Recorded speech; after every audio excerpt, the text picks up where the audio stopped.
Non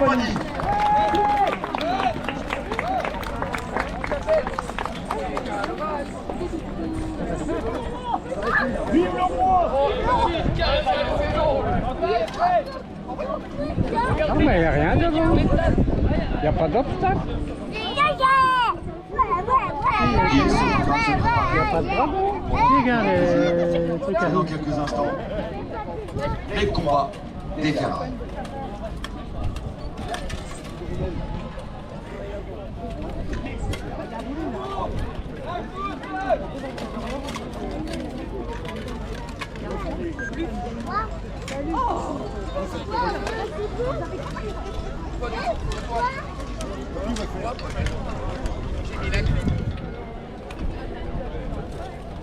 Il y a la clim dans les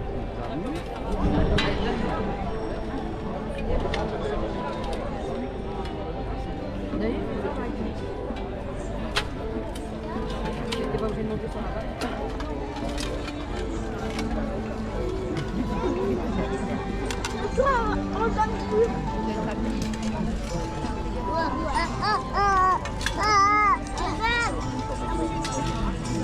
Les troupes que vous voyez déjà ici sur la liste sont les troupes du roi de France. Les troupes du roi de France ont récemment pris possession d'un œuf de dragon.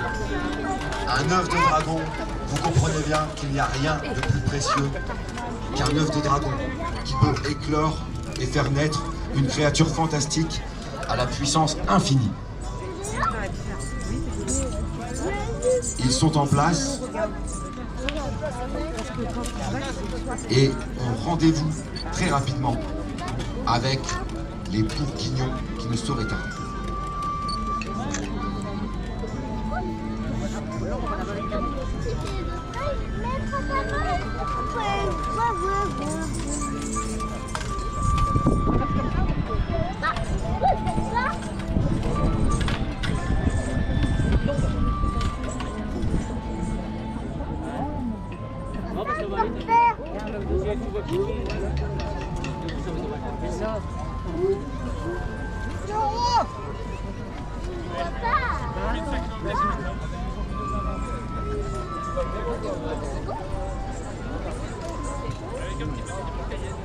Alors pendant qu'ils se préparent, qu'ils s'installent, j'ai une petite question à vous proposer.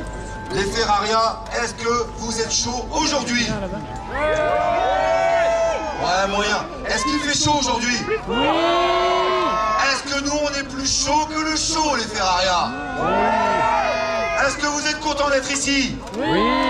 Eh ben nous aussi, on est contents de vous accueillir ici au Parc Sainte-Philomène. On est contents de vous avoir avec nous. Nos compagnies sont prêtes.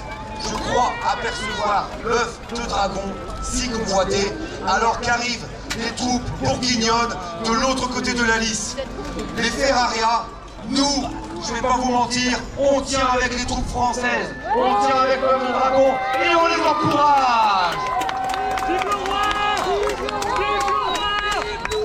Les Ferraria, plus que ça, pour le roi de France, pour l'œuf de dragon, pour les troupes des Ferraria, un maximum d'applaudissements s'il vous plaît.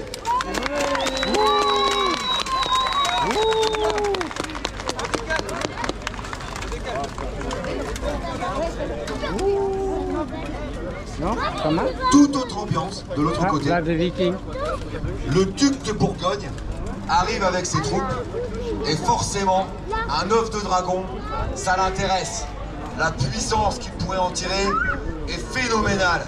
Il arrive sur les terres des Ferraria, mais bon, nous ici, on a souhaité allégeance au roi de France qui est en train de protéger l'œuf. Est-ce qu'on souhaite la bienvenue au duc de Bourgogne? Pas trop. On peut les huer, s'il vous plaît.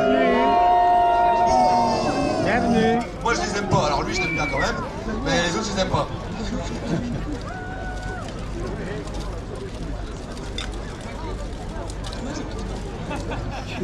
Alors, maintenant que tout le monde est là, je vais vous demander un tout petit instant solennel. Allez, oui, je les connais, c'est tous des amis. Marqué par un tir de canon. Comme on vous expliquait ce matin, quand il y a un tir de canon, n'hésitez pas à mettre vos oreilles comme je vous propose là tout de suite. Un genre de poisson à l'envers. Montrez-moi un petit peu que vous avez compris le poisson à l'envers. Voilà, madame, très très bien. On met tous le poisson à l'envers parce qu'il va y avoir un tir de canon dans quelques instants. Il sera précédé de la mention artilleur boutefeu. Ce tir de canon, il a une connotation un petit peu spéciale aujourd'hui. Depuis la première année des Ferraria, on est aujourd'hui à la 5e. On avait un artisan auprès de nous qui était très apprécié du monde médiéval. Cet artisan, c'était Jean-Marc Lefebvre. Jean-Marc Lefebvre, vous pouviez le trouver d'habitude de ce côté-là, avec ses amis. Il frappait de la monnaie pour les enfants. Il avait une source de savoir inépuisable sur le monde médiéval. Et il fait partie des premiers à nous faire confiance et à faire la fête médiévale avec nous. Parmi les gens que vous voyez aujourd'hui, tout le monde le connaissait. C'était un gros habitué des fêtes médiévales. Je vais vous demander, s'il vous plaît, cher public, quelques secondes d'applaudissements pour Jean-Marc Lefebvre qui nous a quittés cette année. Merci à vous.